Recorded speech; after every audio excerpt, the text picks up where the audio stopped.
convidar você a abrir sua Bíblia em Tiago, capítulo 4. A gente vai continuar a nossa meditação no livro de Tiago. Vamos lembrar que Tiago é o irmão de Jesus, que não cria em Jesus, mas que depois de vê-lo ressurreto, passou a crer em Jesus e a ser um líder da igreja, e escreveu essa carta para o povo de Deus e para nós. Grande importância de ter este encontro pessoal com Cristo, essa mudança de mentalidade que acontece na vida de Tiago. Tiago capítulo 4, do verso 1 até o 17, diz assim: De onde vêm as guerras e contendas que há entre vocês? Não vêm das paixões que guerreiam dentro de vocês? Vocês cobiçam coisas e não as têm. Matam e invejam, mas não conseguem obter o que desejam. Vocês vivem a lutar e a fazer guerras. Não têm porque não pedem. Quando pedem, não recebem, pois pedem por motivos errados para gastarem seus prazeres. Adúlteros, vocês não sabem que a amizade com o mundo é inimizade com Deus? Quem quer ser amigo do mundo faz-se inimigo de Deus. Ou vocês acham que é sem razão que as Escrituras dizem que o Espírito que Ele fez habitar em nós tem fortes ciúmes? Mas Ele nos concede graça maior. Por isso diz a Escritura: Deus se opõe aos orgulhosos, mas concede graça aos humildes. Portanto, submetam-se a Deus, resistam ao diabo e ele fugirá de vocês. Aproximem-se de Deus e ele se aproximará de vocês. Pecadores, limpem as mãos, e vocês que têm mente dividida, purifiquem o coração. Entristeçam-se, lamentem-se e chorem. Troquem o riso por lamento e a alegria por tristeza. Humilhem-se diante do Senhor e Ele os exaltará. Irmãos, não falem mal uns dos outros. Quem fala contra o seu irmão ou julga o seu irmão, fala contra a lei e a julga. Quando você julga a lei, não a está cumprindo, mas está se colocando como juiz. Há apenas um legislador e juiz, aquele que pode salvar e destruir. Mas quem é você para julgar o seu próximo? Ouçam agora, vocês que dizem: hoje ou amanhã iremos para esta ou aquela cidade, passaremos um ano ali, faremos negócios e ganharemos dinheiro. Vocês nem sabem o que lhes acontecerá amanhã. Que é a sua vida? Vocês são como a neblina que aparece por um pouco de tempo e depois se dissipa. Ao invés disso, deveriam dizer: se o Senhor quiser, viveremos e faremos isto ou aquilo. Agora, porém, vocês se vangloriam das suas pretensões. Toda vanglória, como essa, é maligna. Pensem nisso, pois quem sabe o que deve fazer e não o faz, comete pecado. Eu queria pensar com os irmãos hoje, um pouquinho, a respeito do que é o mundo que Tiago fala aqui. Quando você é inimigo de Deus, ou quando você é amigo do mundo, você passa a ser inimigo de Deus. E pensar um pouco sobre este mundo e esta batalha que nos coloca do mesmo lado e nos torna irmãos de luta. A gente aprendeu que a gente pode se chamar de irmãos por vários motivos. Pela fé que professamos, pela sabedoria que buscamos, e esta luta que é comum a todos nós. Não importa se você é um crente novo ou um crente antigo, você vive essa batalha que nos une como irmãos. E todos nós precisamos enfrentar isso. Preste atenção que Tiago, logo no primeiro versículo, diz que nós temos paixões que guerreiam dentro de nós. Todos nós temos estes anseios, estas inclinações que fazem com que a gente busque alguma coisa na vida, que precisam inclusive ser dominadas nesse sentido. Paulo, quando fala desse tipo de paixão, dessa luta interior que cada um de nós tem, ele usa a expressão luta da carne contra o espírito. E lá em Gálatas ele vai falar que as obras da carne, quando eu cedo às paixões, às orientações, às inclinações, aos instintos da carne, da minha natureza humana, dá um fruto, dá um tipo de situação na minha vida. Mas quando eu sigo a orientação do Espírito, aí o fruto do Espírito surge na minha vida. Você vai lembrar que a gente passou por eles, por aquelas 9 características. Você vai se lembrar também que Jesus nos lembra dessa luta interior que existe dentro de nós, e ele é quem exorta já no final do seu ministério, quando está com os seus discípulos ali no Getsêmani, vivendo uma luta interior, porque a cruz se aproxima, e ele chama os seus discípulos para orar com ele, e ele está ali naquela luta: se for possível, passa de mim este cálice, porque a humanidade e a divindade de Jesus que são o próprio Jesus, estão neste conflito. E é ele que diz para os seus discípulos, quando percebe que eles não estão preparados para enfrentar aquele momento de luta espiritual, de batalha espiritual, é ele que exorta os seus discípulos: vigiai e orai, para que não entreis em tentação. O espírito, na verdade, está preparado, mas a carne é fraca. E Jesus estava vivendo exatamente isso, e é esta luta interior, que é esta batalha que nós precisamos compreender da qual estamos, e que precisamos nos preparar para isso. É por isso que no versículo 4, diz que nós, os amigos de Deus, ou melhor, o amigo do mundo se faz inimigo de Deus, porque o Espírito Santo tem ciúmes, ou Deus tem fortes ciúmes do Espírito que Ele fez habitar em nós. O Espírito que Ele fez habitar em nós, e Deus tem fortes ciúmes desta relação que existe. É interessante que Tiago vai chamar que essa amizade com o mundo é um tipo de adultério. Você lembra do Antigo Testamento que algumas vezes os profetas foram ao povo de Israel e disseram a eles: olha, vocês quando vão atrás de Baal, de Astarote, ou de outros Baalins, ou dos deuses de outras nações, vocês estão fazendo um adultério. Se você pegar o livro de Oséias, é uma metáfora da relação de Deus com o povo de Israel.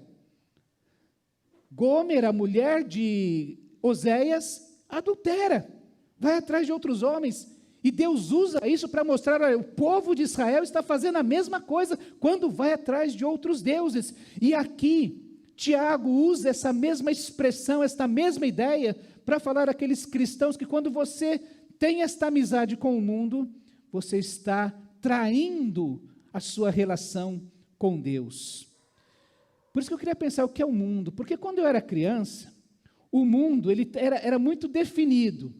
Eu me lembro que a gente estava indo para a igreja às 8h30 da manhã, e passava num salão de festas que tinha no bairro. Eu não lembro o nome do salão, mas todo mundo chamava de risca-faca, porque a gente estava indo para a igreja às 8h30 da manhã, tinha gente saindo do baile que rodou a noite inteira. E não era incomum ter briga, gente embriagada, briga, e naquele tempo não tinha tanta arma, a arma era a faca. Eu lembro de ter visto gente morta a facada na minha infância. Então, aquele risca-faca, aquilo era o mundo.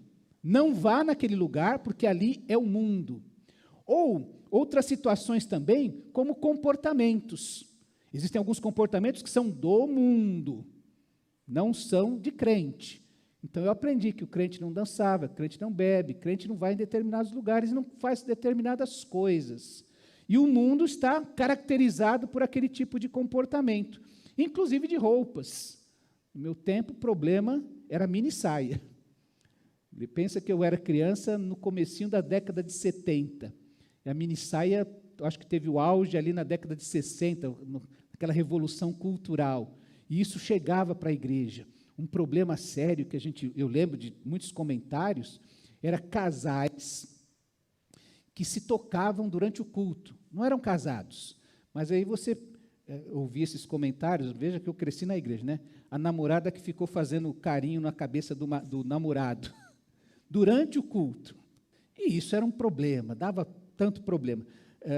As roupas revelavam o mundo e aquilo que era de Deus. Uma discussão que eu já tinha já no tempo do meu ministério, foi uma vez que alguém chegou para reclamar do tamanho, da largura da alça do vestido que a irmã estava usando na igreja. Porque isso é do mundo. E tem coisas que são de crentes da igreja. O problema é que com o tempo vai passando e a gente descobre que hoje tem baile cristão. Ou que os cristãos participam de shows do AC/DC, Iron Maiden, de rock pesado, e os crentes vão e postam no Facebook. Sem o menor constrangimento, pastor, não tem nada demais, eu fui mesmo. Ou uma situação que eu vivi muito no ministério, é que o pessoal esperava o pastor ir embora da festa para liberar geral. A bebida, as músicas, tudo mais. E aí a gente vai descobrindo que uns comportamentos exteriores eram zelosamente respeitados. Então, esse tipo de roupa, quem pode entrar na igreja... Eu fui pastor de uma igreja que as mulheres não podiam entrar de calça comprida, porque era um negócio que era zelosamente respeitado, tá? Mas aí você descobre que há alguns comportamentos interiores que são zelosamente ignorados. Sabe qual é a maior reclamação que os crentes têm? Por que há fofoca na igreja? Que é o que Tiago já falou aqui, sobre a língua. A reclamação que os jovens têm é da nossa incoerência entre aquilo que nós falamos e aquilo que nós vivemos. E quando eles crescem um pouco e começam a perceber esta incoerência, eles cobram. Minhas filhas cobraram de mim uma ocasião. E elas falaram assim, pai, quem está certo? O senhor que ensina isso ou eles que fazem o contrário? E não é fácil ser pai. Pior que eu sei que um dia eu fui assim. Eu também questionei. Eu falo aqui daqueles meus diáconos, né? Que eram os diáconos chatos, tá? Pegava no pé, aquela coisa toda, e que não eram perfeitos. Estes comportamentos, nós sacralizamos lugares, comportamentos, estilo de roupa, estilo de música, tanta coisa que a gente fala, olha, isso é do mundo e isso é de Deus. E, na realidade, nenhuma dessas coisas é o mundo e nem é algo que é exclusivamente de Deus. Me lembro do meu sobrinho, querido, Samuel, conversando comigo, e ele contava ele mudou de cidade, foi para uma outra igreja, então se filiou àquela igreja daquela cidade, e lá ele encontrou um filho de pastor, já jovem, mas que tinha um cabelo que chegava aqui nas costas, de tão comprido. E ele olhou aquele menino assim, aquele cabelão, falou, isso não é coisa de crente. É o mundo entrando na igreja. Até que tiveram uma reunião com jovens, e esse rapaz foi dar uma palavra. E disse que, num encontro muito informal, eles se sentaram e esse rapaz começou a falar de Jesus. E esse rapaz era tão apaixonado por Jesus, ele falava com tanta intimidade a respeito de Jesus, com tanta propriedade a respeito da Bíblia, que ele falou que, aos poucos, o cabelo desse rapaz foi se tornando irrelevante. E nós precisamos ter essa consciência disso. O reino de Deus, ele não é um lugar. Ele é a influência de Deus. Você vai se lembrar que quando Jesus disse que o reino de Deus chegou a vós, significa que a influência de Deus domina este lugar. Que a influência que domina este lugar é divina. Esses dias a gente estava chegando à noite aqui para uma reunião, e quando eu saí lá do carro, fui virar a esquina ali, percebi que a luz estava acesa. Eu falei, será que esqueceram a luz acesa? E quando eu virei, veio uma pessoa na minha direção. Eu tomei um susto enorme. Porque esse lugar sem gente é horrível. Dá medo, não é? Tudo escuro aqui. Esse lugar, ele só tem valor, ele é importante por causa das pessoas que aqui estão sob a influência de Deus, porque a gente também pode se reunir sobre outro tipo de influência. Por isso que Jesus, quando foi questionado por pessoas piedosas, ele interrogado pelos fariseus, mas eram pessoas piedosas, sobre quando viria o reino de Deus, Jesus respondeu: o reino de Deus não vem de modo visível, nem se dirá aqui ele está ou está lá, porque o reino de Deus está no meio de vós.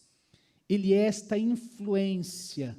O reino de Deus é o reinado de Deus no nosso coração, no coração daqueles que o servem. Por isso, onde eles estiverem, aí o reino de Deus chegou. Então, a influência está determinada historicamente, porque ela se manifesta fisicamente através de alguém em cujo coração Jesus é rei. Você quer que o seu lar seja um lugar onde haja o reino de Deus? Jesus precisa reinar no seu coração. Se Jesus reinar no seu coração, o reino de Deus vai chegar dentro da sua casa. Se Jesus reinar no seu coração, quando você chegar na sua escola, o reino de Deus chegou.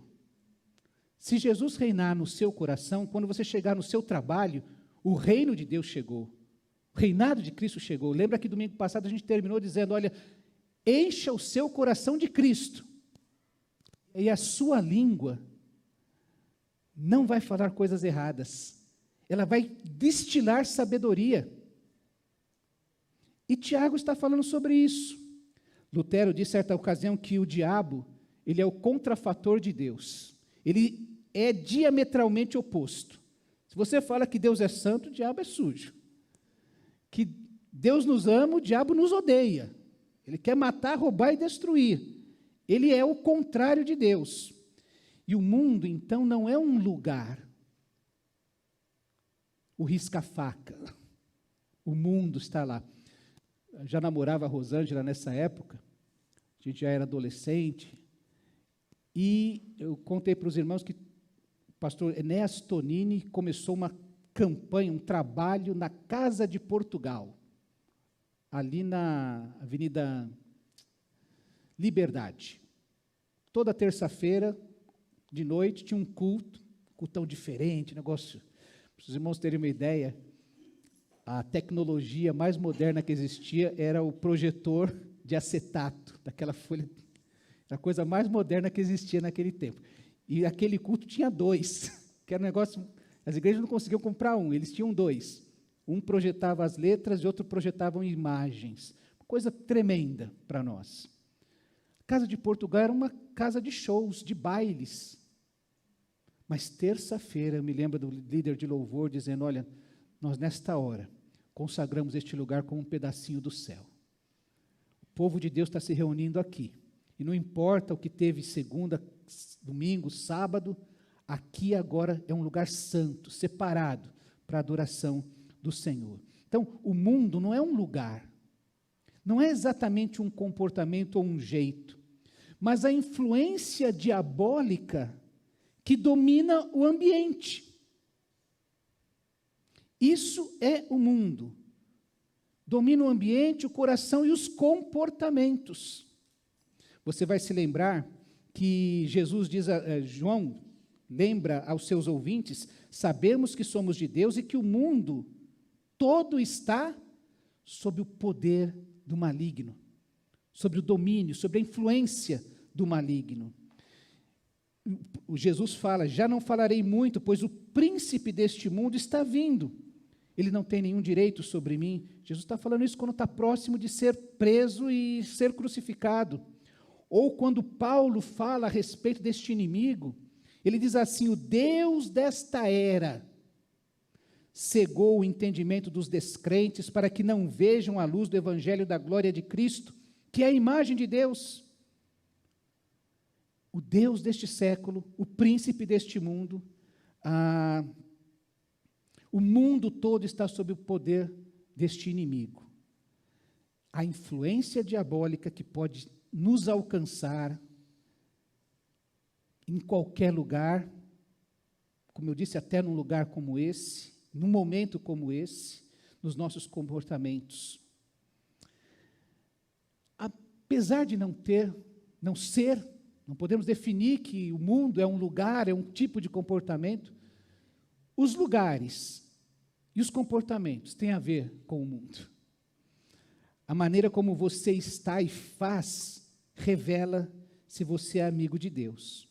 E eu queria lembrar aqui algumas palavras, ler alguns versículos da carta de Tiago, que lembram quando é que a gente se torna amigo de Deus.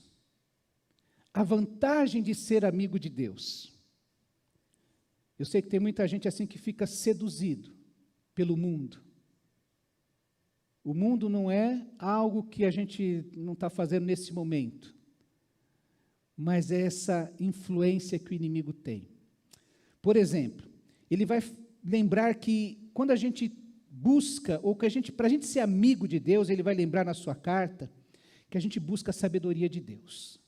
A gente tem visto na sua carta, lá nos versículos 5 a 7, do primeiro capítulo, que se alguém de vocês tem falta de sabedoria, peça a Deus. Você quer ser amigo de Deus? Ou você quer saber se você é amigo de Deus? Aonde você busca sabedoria? Tiago diz que a gente deve buscar em Deus.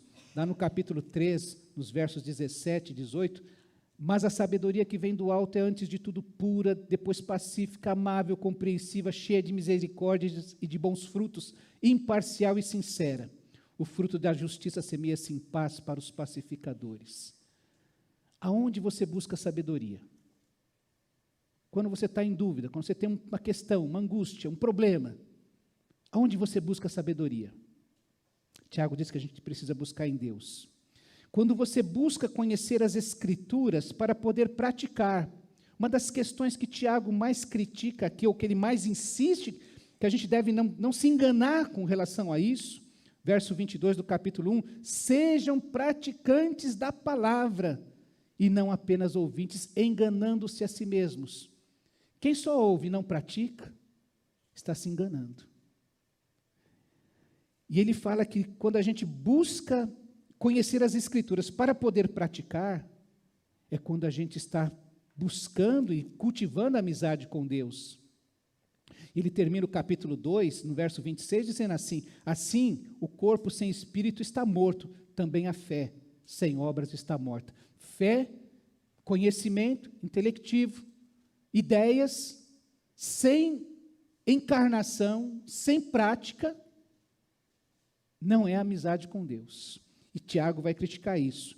E a busca de ser dependente por Deus, nós vimos aqui a partir do capítulo 13 até o 17 desse capítulo 4, essa ideia que Tiago fala que todos nós, amanhã eu vou acordar segunda-feira, tal hora, vou fazer isso, isso e aquilo, e vou preparar, e terça-feira, e quarta, e quinta, a gente planeja a semana inteira da gente, e a gente esquece de falar assim, será que Deus quer isso? E Tiago nos lembra de algo tão simples. Se os meus planos estão submetidos a Deus, nessa palavra tão simples, se Deus quiser, se Deus permitir, eu colocar Deus no meio da minha agenda, dos meus projetos. E Tiago fala que quando a gente busca ser dependente de Deus, ele não está dizendo que está errado ter projeto, ter planejamento. Ele só está dizendo que a gente precisa trazer Deus para o meio disso. Se Deus quiser.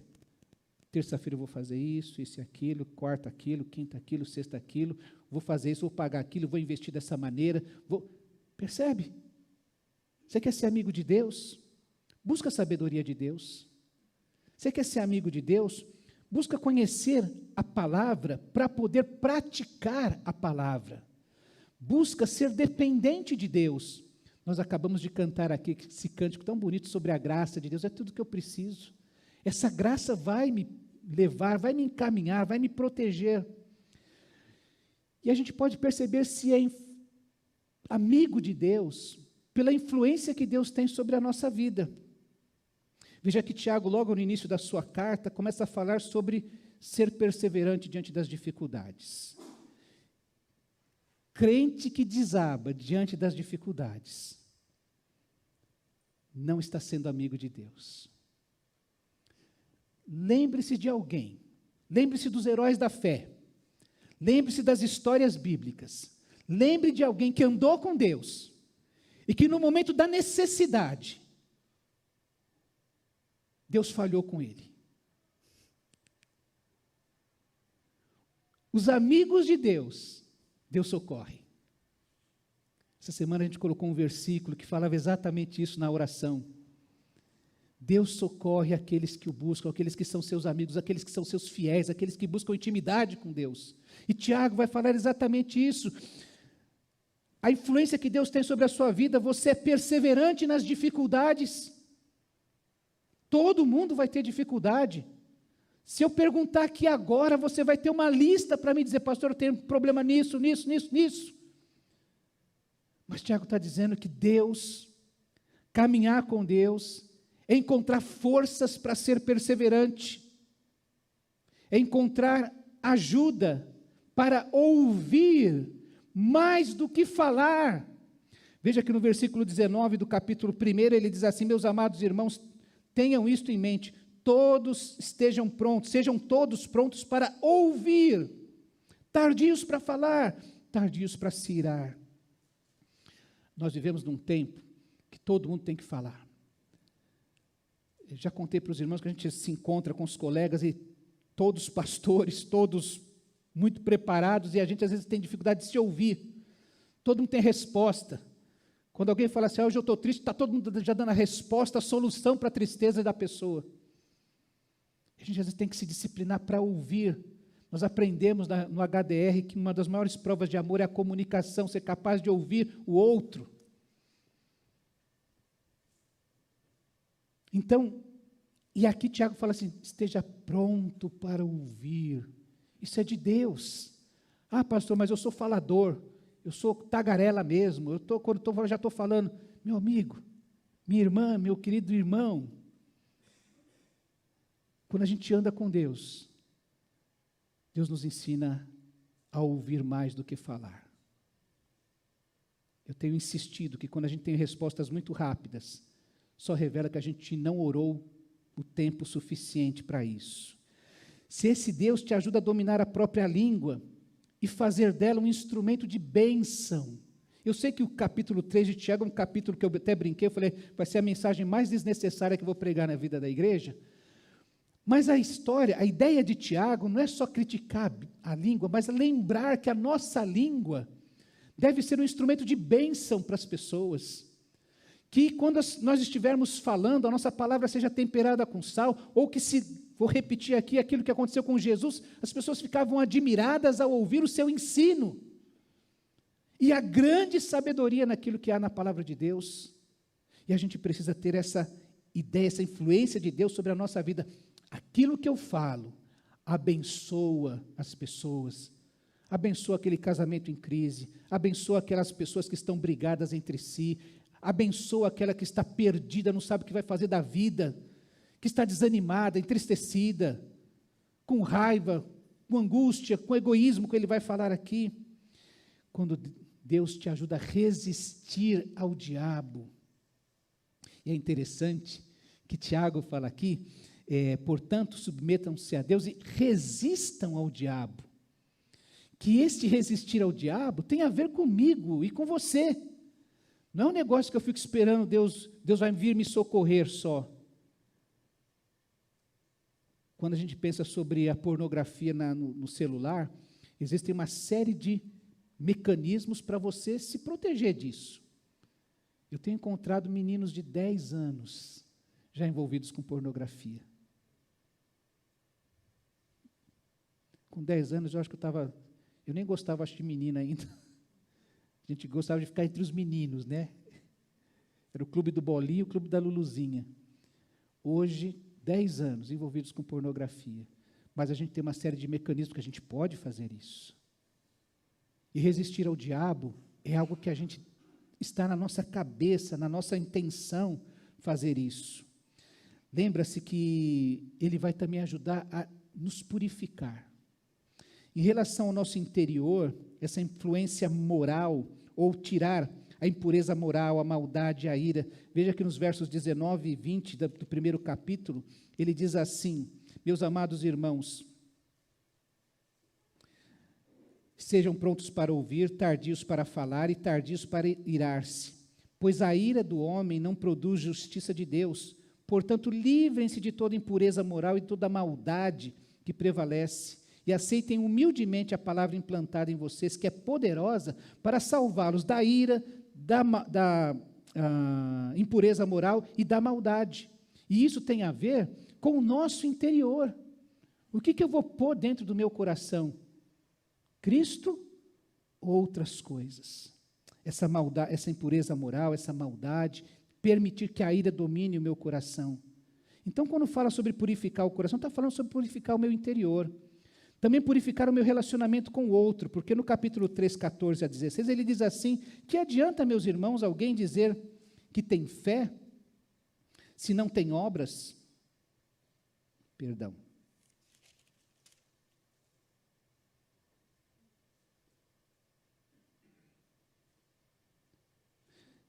Capítulo 13, isso, 14 a 16, diz assim, contudo, se vocês abrigam no coração inveja amarga e ambição egoísta, não se gloriem disso, nem neguem a verdade. Esse tipo de sabedoria não vem dos céus, mas é terrena, não é espiritual, mas demoníaca.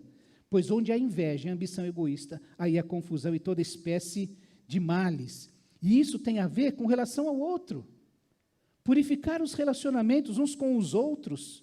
Então, tirar a inveja amarga, a ambição egoísta. Purificar também a nossa relação com Deus.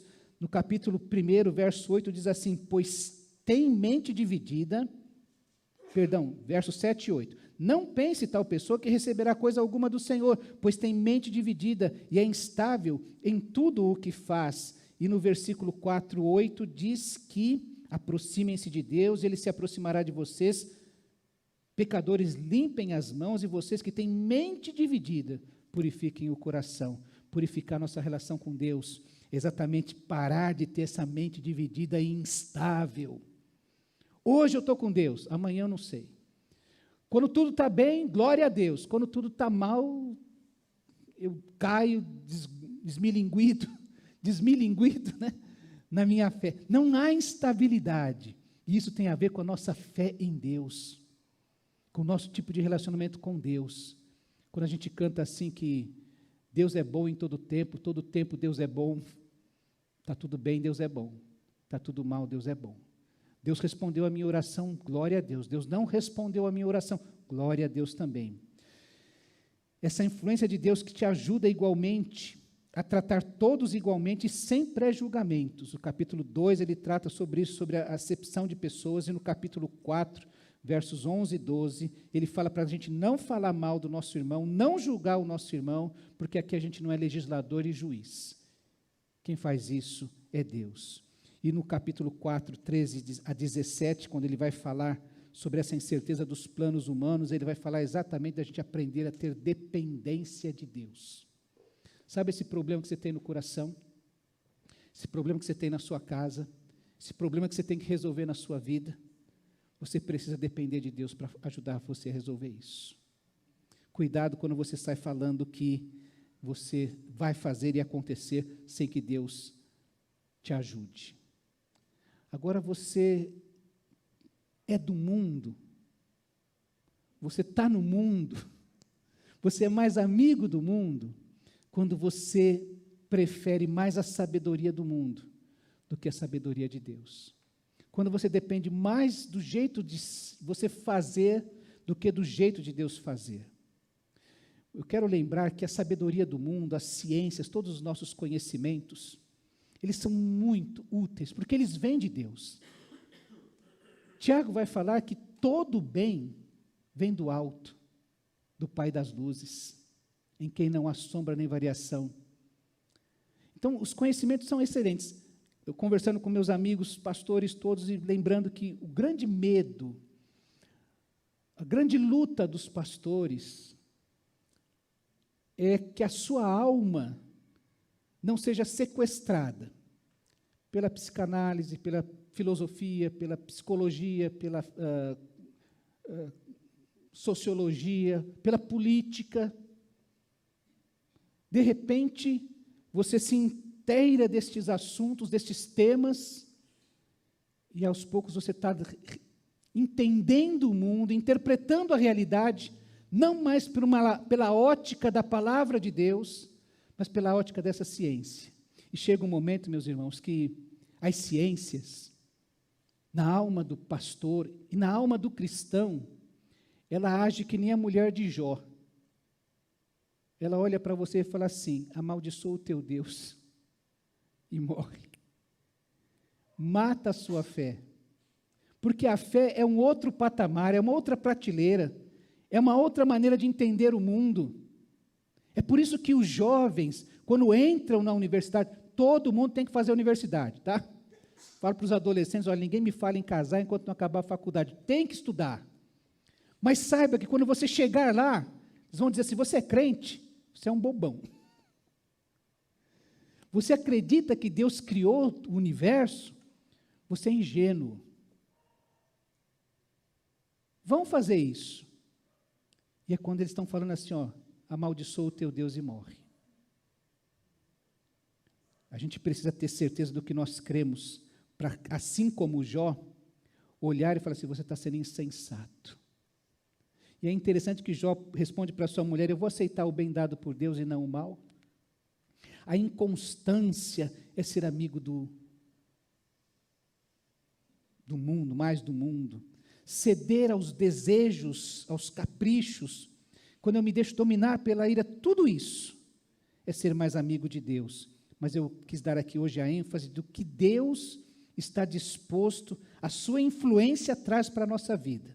Ser perseverante nas dificuldades, ser capaz de ouvir para ter uma língua que abençoa a vida das pessoas, ter capacidade de resistir ao diabo, purificar o nosso interior, a nossa relação com o outro, a nossa relação com Deus, não julgar as pessoas e ser dependente de Deus. Eu quero terminar lembrando que Tiago diz assim, que no capítulo 4, verso 6, mas Ele, Deus, nos concede graça maior.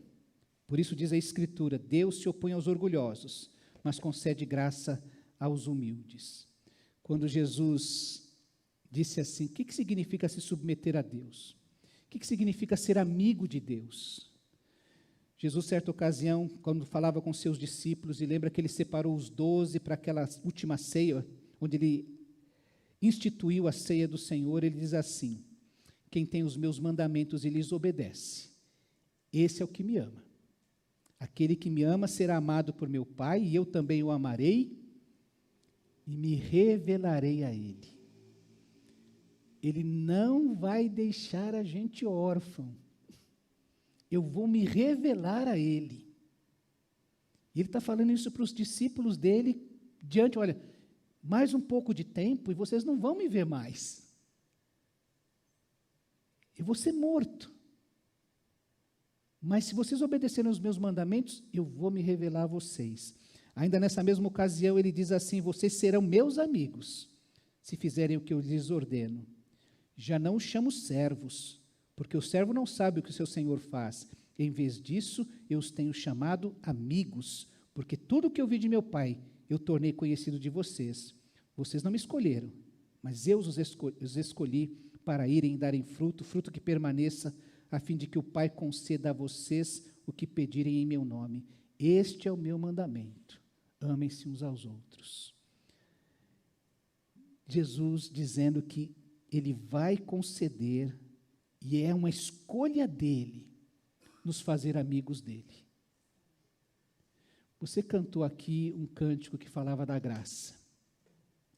E só para confirmar essa verdade de que Deus socorre os seus, você vai se lembrar da experiência do apóstolo Paulo, dizendo que tinha um espinho na carne, algo que o atormentava, algo que se transformava num mensageiro de Satanás na sua vida, e que diante da sua angústia, da sua luta, ele orou a Deus. Em todo tempo Deus é bom. Então ele orou a Deus. Só que Deus não respondeu do jeito que ele queria. Não tirou o espinho da carne dele. O manteve ali e disse, a minha graça te basta. Porque Deus se opõe aos orgulhosos, mas concede graça aos humildes. Aquele que vai suplicar a Deus. E ser amigo de Deus é receber toda a influência benéfica que a graça de Deus quer trazer sobre a nossa vida. É ter socorro o tempo todo. É ter sabedoria para viver. É saber que eu vou para aquela cidade lá, E lá, Deus já está. Porque é plano de Deus que eu esteja lá. É a vontade de Deus que eu esteja lá. E, meus irmãos, viver na dependência de Deus, viver na segurança da graça de Deus, não tem preço, como diz aquele comercial. Então, eu quero te convidar, hoje, a buscar a amizade com Deus. Talvez você possa até estar lá no show do Iron Maiden, dentro do Morumbi lotado, e você entender que Deus está ali com você. O reino de Deus não é um lugar. O reino de Deus é o domínio de Deus, a influência de Deus dentro de mim, e que transborda naquilo que eu faço e sou, e onde estou também.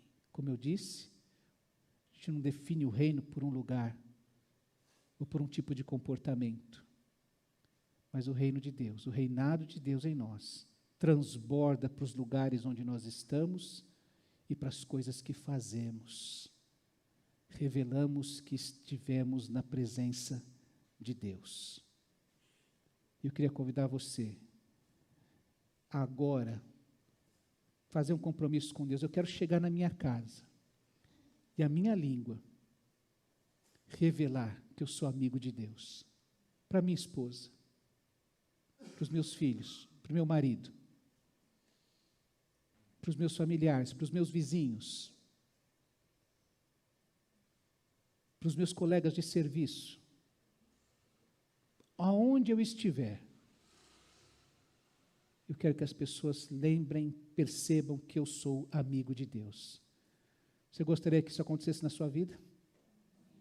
Eu queria que você orasse agora e pedisse isso a Deus.